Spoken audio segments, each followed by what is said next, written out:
मी माझ्या कुणाच्या बाबतीत सांगतो.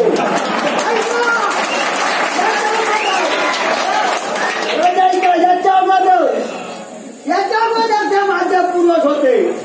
कदाचित ते कर्म करून करूनच जुळले. मी तरी तुमचं काय करू.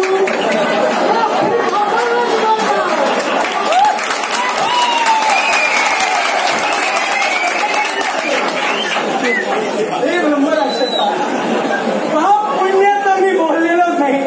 केवळ युद्धातून पळून जावं वा युद्धात मारावं एवढंच बोललोय. तुझ्या पूर्वजांनी काय केलं यापेक्षा तू जो समोर उभा आहे तुझं सारं भाकीत पाठचं पुढचं आम्ही ओळखलेलं आहे. किंवा तुला माझी विनंती आहे, तुला मरायचं असेल तर इथं युद्ध करून मत आणि बिचाराला जगायचं असेल तर मी आनंदाला संधी देतोय. जा, तू जाऊ शकतो. मला संधी देण्यापेक्षा काय की झाली माझी सोपी नसताना तुम्ही इथपर्यंत धाव घेतला. तुम्ही माझ्या वैरीला होतात, अजूनपर्यंत शिवाला मी तुमच्या वैरीला होतो. पण राजाचा तुमच्या माझा त्या वैरात होत आहे.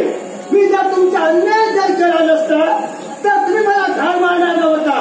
पण मला त्या मरण येणार आणि मी जरी गेलो या दोषी मी तुम्हाला ठरविणार नाही.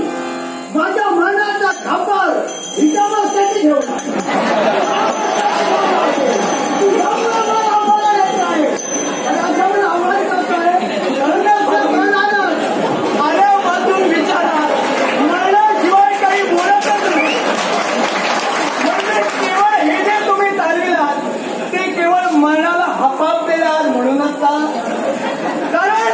अरे तो मनाला मिळा तो आता काय जगणार आहे बिचारा.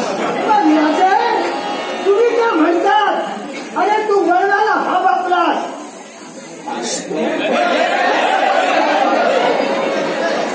राजे तुम्ही म्हणतात मरणाला हा बापलास. राजे मलाही कल्पना आहे. कारण आता काही व्यक्तीला मी जीवनातून संपले. आता जन्म काय तो हितासाठी. आता हितासाठी जन्मला असताना मी एकटा तुम्ही राजा होतात. तुमच्या आमदार होतात महामंत्री वरिष्ठ माणसं असतील.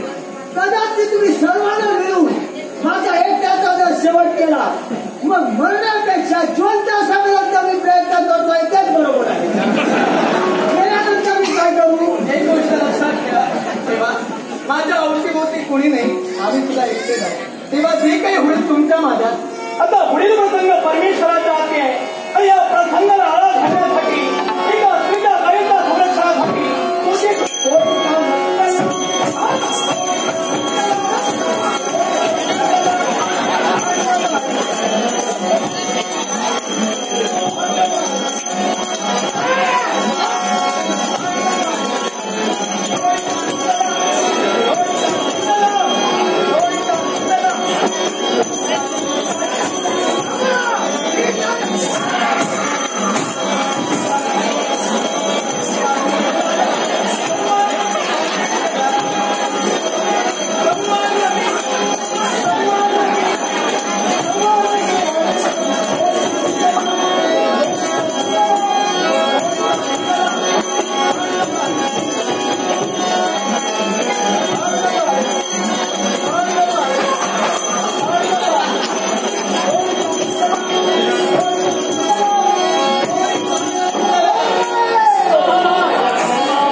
आणि त्या मार्गाने जाऊ नको, या मार्गाने तुझी दिशा आहे.